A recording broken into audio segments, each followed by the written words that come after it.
7 minutos nos separan de las 10 de la mañana y acá estamos con invitados en el estudio porque, bueno, la UNTDF está bastante presente últimamente en nuestro programa y tiene mucha actividad. Es por eso que hoy vamos a presentar a quienes están acá para hablar un poquito sobre un proyecto que seguramente a más de uno les va a interesar, a interpelar a la hora de hablar de conflictos ambientales en Tierra del Fuego. Estamos con Mariano Meloto, antropólogo y director del proyecto, de este proyecto, que es este mapa de conflictos ambientales, decano de sociales de la UNTDF. ¿Cómo estás, Mariano? Bien, buenos días. Muchas gracias por la invitación. Bueno, por favor. Y Catherine Rullier, también codirectora de este proyecto, parte de DICSE. ¿Cómo andás? ¿Qué tal? Buenos días, saludos. Todo bien. Y Santiago, bueno, dentro de la maestría de políticas públicas de la unidad territorial, ¿es así? ¿Estás participando? Maestría en políticas públicas para el desarrollo territorial. Sí. Excelente. Estoy participando, bueno, alumno. Alumno, Sí. muy bien. Así que están prácticamente todas las partes intervinientes, si no más también, ¿no? Sí, mira, te comento, el proyecto surge en el año 2022 y lo aprueban en el año 2023. Es un proyecto de investigación y desarrollo financiado por la Universidad Nacional de Tierra del Fuego, que teníamos como objetivo, bueno, hacer una sistematización y una prospección de los conflictos ambientales de la provincia de Tierra del Fuego, porque era una vacancia, era algo que todavía no se había hecho y que entendíamos que era necesario hacer. Y a partir de ahí conformamos un equipo con integrantes de la Universidad Nacional de Tierra del Fuego, de los diferentes institutos, hay del ICSE, que es el Instituto de Ciencias Sociales, del cual formamos parte con Catherine, también del IDEI. Santiago es estudiante del IDEI, es miembro porque la maestría que él mencionó se da en el IDEI, y es miembro también del equipo, es un miembro investigador del equipo. También tenemos integrantes del ICPA, que sería el Instituto de Ciencias Naturales, e incluso tenemos integrantes del equipo de investigación que no pertenecen a la Universidad Nacional de Tierra del Fuego, como, no sé, Emiliano Espontón, Leonardo Collado, Lucrecia Wagner. También. Bueno, es un equipo muy grande. Es un equipo grande, es un equipo interdisciplinario, somos como 16 o 17 integrantes y bueno, ya venimos trabajando hace 2 años en este proyecto. ¿Y por qué es importante plantear un mapa de conflictos ambientales? ¿Son muchos? ¿Son cosas que se abordan a diario desde áreas de, por ejemplo, desde las secretarías de medio ambiente, por ejemplo, a nivel municipal, las que son a nivel gubernamental? ¿Cómo lo ven? Nosotros veíamos que la temática de la conflictividad ambiental, no solo en Argentina, sino a nivel global, es creciente. Sin embargo, encontrábamos, como mencionó Mariano, escasos antecedentes sobre Tierra del Fuego. Uno de ellos es que en el Atlas de Justicia Ambiental, que es una producción abierta a escala global, no había sistematizado ningún conflicto de nuestra provincia. Sin embargo, nosotros habíamos detectado que había algún tipo de estos conflictos. Algunos son más conocidos, como por ejemplo no a las salmoneras, que se estaba hablando mucho en los últimos tiempos, pero no estaba mapeado o identificado. Asimismo, la bibliografía en Argentina abordaba conflictos de otras regiones, de otras provincias del país, muchos de ellos vinculados a prácticas extractivas del extractivismo a gran escala. Y nosotros veíamos que en nuestra provincia, en los 3 municipios, había conflictos de diferente índole, de diferente escala, y que estaban vinculados a los recursos propios de Tierra del Fuego, el mar, el canal Beagle, la turba, los bosques nativos, algún barrio en particular o la industria forestal. Entonces propusimos este proyecto que tenía como objetivo general identificar los conflictos, caracterizarlos, hacer algunas prospecciones y establecer también algunas generalidades. En base a eso, el equipo de trabajo comenzó a trabajar primero en la definición del conflicto ambiental, qué casos entran, qué casos no entran y por qué motivos. Hay algunas distinciones entre un conflicto ambiental y un problema ambiental. El problema ambiental es cuando hay alguna afectación sobre el ambiente, contaminación, tala de árboles, disminución de la biodiversidad. Tenemos un problema que está afectando algún recurso de nuestra naturaleza. Sin embargo, no siempre se da el conflicto. El conflicto reúne características sociales, no hay un conflicto que no sea social. Entonces, si hablamos de un conflicto ambiental, están vinculados 2 o más actores o grupos de actores que tienen un interés contrapuesto, diferente sobre lo que ellos entienden por este recurso en disputa, incluso una valoración distinta, que a veces puede ser opuesta también, Y bueno, el sentido de apropiación de ese recurso puede que también entre en disputa o entre en choque. Claro. Entonces, cuando se encuentran estos dos o más grupos que tienen un interés diferente sobre el ambiente, una valoración diferente, y a su vez hay algún tipo de manifestación pública donde esto se exprese, ya sea en la calle, en las redes sociales, ahí aparece el conflicto. Bien. Como mencionábamos, algunos tienen mayor trascendencia, en mayor escala son más reconocidos y otros ocurren en escalas más barriales. Así, ¿Cómo puede ser algo así como, por ejemplo, que basura, que puede ser, Santiago? Cosas que son, no sé, espacios... Se me ocurre, por ejemplo, tenemos lugares dentro de la ciudad. El barrio de Los Morros tiene una laguna que se secó. La laguna de los Patos también, por ejemplo, que son... Y son cosas que empiezan a ser... Entiendo, por lo que acabas de describir como problema de conflicto, un conflicto porque el vecino empieza a ponerse arriba porque está seco, a tirarle basura o a hacer cosas que no son propias de ese espacio, ¿no? Bueno, a nivel urbano se analizó el conflicto de Laguna Seca en Río Grande. Después, a mayor escala, más provincial, estuvimos trabajando el conflicto del corredor costero en el Canal Beagle, un proyecto de construcción de una traza vial impulsado por el gobierno provincial entre 2015 y 2019. Ese también fue un conflicto bastante importante. Bueno, el conocido No a las Salmoneras. También hubo casos que se investigaron que por ahí no cayó, o sea, no fueron definidos como conflictos en lo que es el proyecto, como por ejemplo, bueno, el de Península Mitre, sí. que en un principio teníamos una hipótesis, manejábamos una hipótesis de conflicto ambiental, pero con el correr del estudio no cuadró en la definición de conflicto. Y bueno, por ejemplo, también se analizó el caso del incendio en Vallatorito. Uh-huh. Generalmente hay una productividad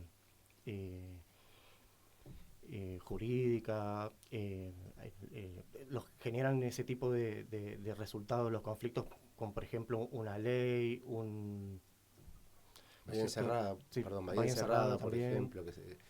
O sea, la diferencia entre conflicto y problema es que nosotros podemos tener un problema ambiental, como que se seque una laguna, pero si los vecinos o las personas no hacen manifestaciones públicas acerca de cómo se debe gestionar ese espacio, no hay conflicto. No hay conflicto, perfecto, entiendo.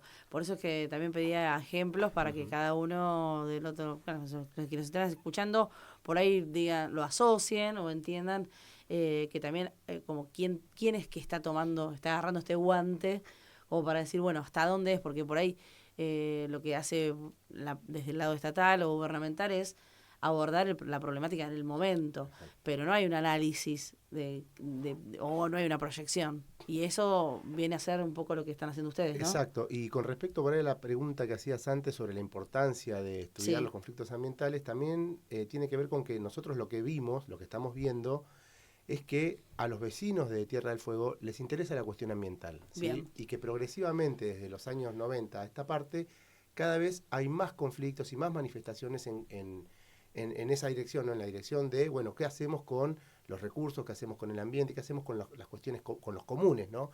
Con los territorios comunes, los espacios comunes, cómo los gestiona el Estado, cómo los gestiona el privado. Y nosotros vimos que hay todo un aumento y una demanda de un cuidado del ambiente por parte de los vecinos y las vecinas de Ushuaia, Tolwyn y de Río Grande. Y bueno, en ese sentido entendemos que es importante, bueno, empezar a conocer y a entender cómo viene esta demanda, por qué. El proyecto surge además por nosotros con Catherine damos una materia que es de la universidad, que se llama Introducción al Estudio de la Sociedad, la Cultura y el Ambiente, donde abordamos, entre otras cuestiones, los conflictos ambientales y abordamos el Atlas de la Justicia Ambiental que mencionaba Catherine al principio. Y bueno, dijimos, tenemos que investigar los temas que estamos enseñando, porque la universidad tiene eso, uno hace docencia, hace investigación, hace extensión, como estamos haciendo ahora. Sí, por supuesto. Y la idea es relacionar todo y tener mayor autoridad intelectual a la hora de ir a dar las clases, porque estamos enseñando lo que estamos investigando, ¿no? Eso por un lado. Y por ahí te cuento una cuestión así como al margen sobre el Atlas de la Justicia Ambiental, que probablemente estamos trabajando nosotros para que aparezca el primer conflicto de Tierra del Fuego en ese atlas, que es un atlas internacional, donde sí forman parte distintas grupos de investigación de todo el mundo, y todavía no hay ninguno de Tierra del Fuego. Nosotros probablemente podamos aportar el primer conflicto de la provincia de Tierra del Fuego a ese mapa. Y otra demanda que hicimos, que bueno, todavía no, que no tiene tanto que ver con la investigación, pero en el mapa cuando uno entra, encuentra que no dice Islas Malvinas, dice Falkland. Entonces nosotros hicimos también un reclamo al Atlas de la Justicia Ambiental. Bueno, nos mandaron, es como que con los que hacen eso por ahí, yo la cuestión técnica no la conozco bien, pero... ¿quién lo imprime? ¿Quién lo hace? Eso está colgado en la red y entiendo que es el... ¿Cómo se llama? ¿De qué origen? Hay una plataforma de base sobre la cual se construyó el mapa de la justicia ambiental. Como una Wikipedia, algo así. Similar. Y, bueno, es difícil hacer las reestructuraciones de base, cambiar los nombres de base de los elementos geográficos. Sin embargo, estamos avanzando para ver si podemos incluir también el nombre de Islas Malvinas. Ese sería otro aporte del proyecto.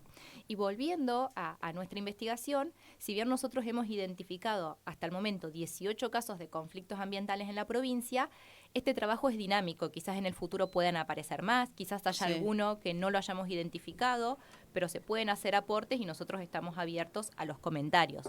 También otro de los grandes aportes en cuestiones metodológicas fue que construimos nuestro propio método para analizar estos conflictos. En base a información preexistente y literatura preexistente, amoldamos las metodologías que había para estudiar estos casos y construimos nuestra propia matriz de análisis, ajustándolo a las realidades y a las particularidades de Tierra del Fuego. Eso lo que nos permite es comparar todos los casos que identificamos para después arribar a conclusiones generales. Una vez que tuvimos toda esa información, esta matriz fue acompañada por un relato utilizando el método narrativo, que es el que se implementa para estudiar y comentar los conflictos ambientales. Lo que hicimos fue readecuarla y resumirla y construir una nueva matriz o tabla de atributos para después poder cartografiar toda esta información. Claro. ¿Qué significa? Que esté plasmada en un mapa. Como la información a incluir debía ser resumida para poder cargarla y para poder compartirla, estuvimos trabajando en conjunto con Infraestructura de Datos Espaciales de Tierra del Fuego, que nos facilitaron las bases y las plataformas para que hoy este mapa pueda ser público. El ICSE tenía firmado un convenio con la IDTDF, lo cual permitió y facilitó el trabajo colaborativo. La idea también de dejar, bueno, como decías, me gusta la palabra cartografiado porque es muy gráfica. Dejar bien plasmado, por ejemplo, acá estoy leyendo un poco todos los casos relevados, como Trillium Lenga Patagonia, Laguna Seca, Bahía Encerrada, el interconectado eléctrico. Son todas cosas que todos mínimamente, digo, la mayoría conocemos, no sé, autorización de caza de guanacos.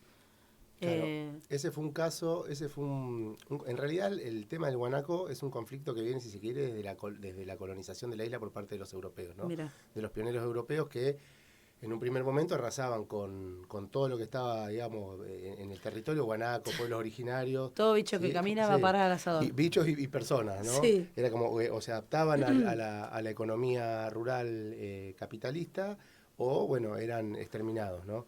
Y lo mismo pasaba con el guanaco, que era el competidor de la oveja, ¿sí? Bueno, es más, en la isla estuvo por extinguirse el guanaco. Sí, me acuerdo. Y bueno, después se hace una ley que prohíbe la caza del guanaco, del zorro colorado, bueno, no recuerdo qué otros animales más. Se recupera la población de guanaco y en el año 2018, digamos, como conflicto es un conflicto histórico, es un conflicto permanente que tiene un montón de cuestiones para analizar más allá de la conflictividad ambiental en sí, pero en el 2018 se saca se hace en provincia, se trata de modificar la ley, que no recuerdo exactamente el número, no sé si era 101, sí, que es la que prohibía la caza de estos animales para que el guanaco se pueda cazar. Bien. ¿Sí? Y eso generó todo un conflicto, sobre todo en distintas ONGs y protectoras de animales.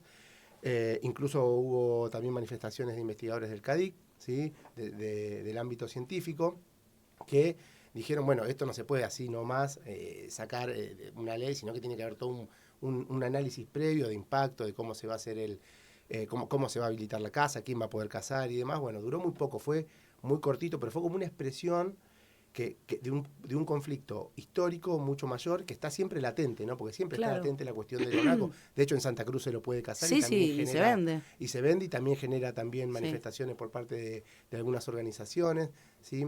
Por ahí, una cuestión interesante de los conflictos y que nosotros vemos es que a lo largo desde que aparecen los primeros conflictos hasta la actualidad, hay ciertos grupos, ¿sí? Que son sobre todo ONGs ambientalistas, tienen distintos actores. Muchos de estos actores se repiten en los distintos conflictos. ¿Sí? Ok, comparte, digamos, una vez que, por ejemplo, levantó el cartel No a las salmoneras, también es parte de, no sé, el barrio ecológico, y es el mismo que también habla o fue parte, firmó Secadero de Turba. Claro, y esas exacto. cosas. Es muy común que las ONGs ambientalistas y también, por ejemplo, el ámbito científico generalmente se expresa. La Universidad Nacional de Tierra del Fuego se expresó con relación, recuerdo que creo que estuvo en la auditoría en la audiencia pública, perdón, del corredor, también en No a las salmoneras. CADIC también se expresa, las ONGs ambientalistas o protectores de animales también por lo general toman postura, los pueblos originarios también, que tienen una relación con el ambiente completamente diferente a la que tenemos nosotros, otras tradiciones, también se expresan y son como que están cada vez más organizados y se expresan cada vez de manera más sistemática y tienen estrategias que se van repitiendo también en distintos conflictos, ¿no? Es como que va habiendo un aprendizaje por parte de esos sectores, ¿sí? De cómo abordar estas problemáticas. Totalmente. Ahora, tener identificado todos estos conflictos, problemas en mapas, ¿en qué por ahí beneficia? ¿En qué nos beneficia? En general, ¿no? A la provincia, a los entes. Esta es una primera sistematización que refleja la historia de la conflictividad ambiental en Tierra del Fuego desde los años 90 hasta la actualidad. Como mencionaba Mariano, Santiago, la conflictividad ha ido creciendo. A partir del 2015, 2018 en particular, aumentó exponencialmente la curva de los conflictos ambientales en Tierra del Fuego. Cuando nosotros queremos tomar una medida o realizar una política pública o un proyecto donde va a haber algún tipo de intervención sobre la naturaleza, es posible que diferentes grupos o sectores sociales comiencen a cuestionarlo. No necesariamente a oponerse, pero sí a querer saber más, a tener más información, Claro. qué se va a tratar, cuáles van a ser los impactos. Eso motivó y despertó algunos conflictos ambientales por las respuestas que los grupos iban recibiendo. Entonces estos conflictos, la forma en que se van desarrollando, las estrategias de los actores, las respuestas, nos van dejando algunos aprendizajes sobre cómo manejar estas cuestiones, sobre todo al momento de plantear nuevos proyectos, nuevas actividades. Tierra del Fuego es una provincia que está en dinamismo permanentemente, que se está proponiendo, que es joven, que se proponen nuevos proyectos, que hay muchos ojos mirando los recursos de Tierra del Fuego. Sin dudas. Estos últimos días lo hemos comprobado. Sí. Entonces, hay proyectos que han motivado conflictos que, si bien el conflicto se ha desatado, no sé, por ejemplo, 2018, uno observa que en realidad no es algo nuevo, que se viene trabajando de hace décadas, que forma parte de planes estratégicos territoriales a nivel nacional, a nivel provincial. Bueno, por ejemplo, el castor es un clásico. Península Mitre Península también, Mitre, claro. el corredor costero. Uno ve que aparece como un conflicto en un determinado año, pero tiene una historia, está dentro de un modelo deseado de territorio en alguna gestión. Sí. Después por algún motivo no sé, las prioridades cambian y se atiende lo urgente y avanzan las gestiones, pero que hay antecedentes de 20 años. Tal cual. Y que nada, siguen ahí y siguen siendo un conflicto porque en realidad el abordaje, por ahí esto es espaciado y también tiene mucho que ver con las políticas gubernamentales. Hoy no se puede, lo dejamos para más adelante y así. Hoy no es prioridad. Nunca se cierra por ahí por completo, ¿no? Uh-huh. Hay algunos que por ahí sí, otros parecen que se cierran, pero cambian coyunturas, cambian realidades y que se abren oportunidades para volver a rediscutirlo, como Salmoneras. Bueno, y eso también muestra que desde las políticas por ahí públicas tampoco hay nunca, planteamos un sector o un área que va a estar pase lo que pase, siempre trabajando estos temas para ir eliminándolos. Es como que van viendo según Claro, los gobiernos, ¿no? Exacto, es como que, a ver, muchas veces uno dice, bueno, se sancionó una ley y se terminó el problema. Claro. Bueno, el cierre de un conflicto no tiene que ver con eso, No. ¿sí? Tiene que ver con los intereses que hay atrás de ese conflicto. Intereses de gran escala, con grandes corporaciones, con consorcios de empresas importantes, probablemente no se cierren nunca y siempre estén como yendo y viniendo, más allá de la sanción de una ley que después se puede derogar. Una ley se puede también cambiar, No, modificar. una ley tampoco también se puede no poner en práctica O no nunca. poner en práctica nunca, por ejemplo. Que eso es lo que pasa. Exactamente, que es lo que pasa, exacto. Y con respecto a lo que mencionábamos primero, bueno, porque es importante para todos, yo agrego un poquito, complementando lo que mencionaba Katy, lo que mencionaba Santiago.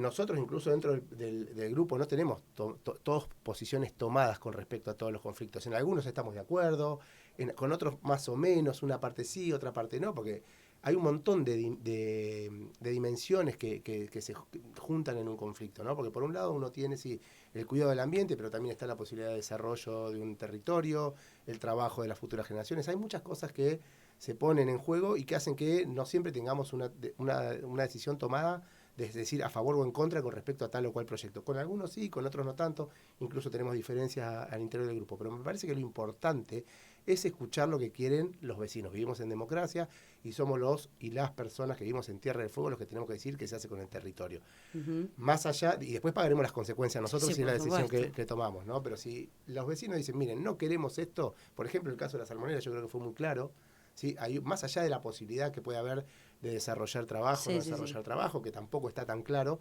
pero más allá de eso, si los vecinos están diciendo, no, miren, el uso que le estamos dando hasta ahora al canal Beagle es el que deseamos, es el que queremos y nos oponemos a, considerando también los riesgos y los resultados que ha habido en otras regiones cercanas Claro. con respecto a la salmonicultura, bueno, yo creo que lo importante acá es eso, es respetar la voluntad del pueblo soberano, ¿sí? Me parece que en eso también es importante investigar los conflictos ambientales, ¿sí? Para tener en cuenta eso, ¿sí? Más allá de que podemos estar a favor, en contra, dependiendo del tipo de proyecto y cada uno de nosotros, sí creo que todos y todas tenemos que escuchar, quienes ocupamos cargos públicos, Sí, claro. tenemos que escuchar lo que quieren nuestros conciudadanos. Sin dudas. Me parece muy interesante. ¿Dónde se puede encontrar? ¿Dónde va a estar plasmado todo este trabajo? Para que todos ya lo tengan a mano, inclusive para quienes recién lo están escuchando. Repito, estamos hablando con Mariano Melotto, Santiago Antone y Catherine Rullier, de la UNTDF, haciendo este primer mapa de conflictos ambientales de Tierra del Fuego. ¿Dónde va a estar plasmado? ¿Dónde lo podemos ver? En el geoportal de infraestructura de datos espaciales ya está cargado, es de acceso público. Podemos entrar, ir a la categoría Geografía Social y de allí a la subcategoría Conflictos Ambientales, y allí se puede acceder al mapa y van a encontrar puntitos verdes, rojos y amarillos. Ajá. El color depende si el conflicto ya ha sido cerrado o resuelto, si está latente o si está abierto. Y cuando nos posicionamos arriba de cada puntito, se va a desplegar un menú con la información de ese conflicto, el nombre y sus principales características. También aclaramos que en este caso nosotros decidimos mapear o cartografiar el recurso en disputa. Por ejemplo, el canal Beagle, la industria forestal, el incendio en Bahía Torito o en Corazón de la Isla. Entonces van a haber puntitos en las diferentes partes de la provincia, tanto sobre el territorio, sobre el mar también, y decidimos reflejarlo así porque es el lugar del recurso en disputa. En otros atlas se mapea o se cartografía el lugar de las movilizaciones públicas. Ah, mirá. Como nuestra provincia es relativamente pequeña, Claro. tenemos 3 municipios, no queríamos que nos queden todos los conflictos En Ushuaia o en Tolwyn o en Río Grande. Íbamos a encontrar un conjunto de puntitos en las 3 ciudades y sentíamos que eso no reflejaba la complejidad y la diversidad de los conflictos ambientales fueguinos. Sí. Por eso van a ver los puntitos dispersos en el mapa. Está bueno. También aclaramos que cuando analizamos la dimensión de la juridificación y cómo interviene la justicia en estos casos, encontramos que en la mitad de los conflictos hay algún tipo de fallo o intervención judicial, y también a partir de todos estos casos se han modificado o sancionado sin diferente legislación. En estos casos fueron vinculados a 5 conflictos en particular, donde se modifica una norma o se sanciona una nueva norma. Todas estas categorías que nosotros estamos mencionando siguen siendo estudiadas, estamos profundizando en estos casos. Una vez que cumplimos los objetivos del proyecto, que era identificar los conflictos, analizarlos y cartografiarlos, ahora el trabajo posterior es profundizar en cada caso, en analizar sus características, en buscar las relaciones que existen entre estos conflictos de entre sí. No son conflictos aislados, muchas veces están en vinculación con otros, porque suceden simultáneamente, porque hay intereses similares de fondo. Y también queremos ampliar estas comparaciones al resto de las provincias patagónicas y, por qué no, argentinas. Hay muchos antecedentes en otras provincias, entonces eso nos da también algunos elementos para seguir complejizando cuáles son las particularidades de la conflictividad ambiental fueguina. Excelente. Muy buen trabajo. Así que los estaremos siguiendo bien de cerca para ver también cómo evoluciona y para ver también cómo podemos ampliar un poco, por ejemplo, a nivel periodístico también sirve muchísimo para el abordaje de cada una de las temáticas cuando se empieza a dar, esto que decía Santiago también, que es como, bueno, va teniendo como periodos, ¿no? Ahora es otra vez nuevamente, estábamos con lo de la salmonicultura, en algún momento también será castores y así sucesivamente, entonces por ahí ver, bueno, a ver en qué estado está, porque esto se va como actualizando. Así que es una muy buena y interesante herramienta. Muchísimas gracias por la visita y estaremos en contacto con ustedes. Bueno, muchas gracias. Hablábamos con quienes son parte de este proyecto que ya está subido, lo pueden ver también ahí en la página de la UNTDF, este primer mapa de conflictos ambientales de Tierra del Fuego. Y bueno, interesante para que todos lo chusmeen, obviamente la nota va a estar colgada en nuestro canal de YouTube.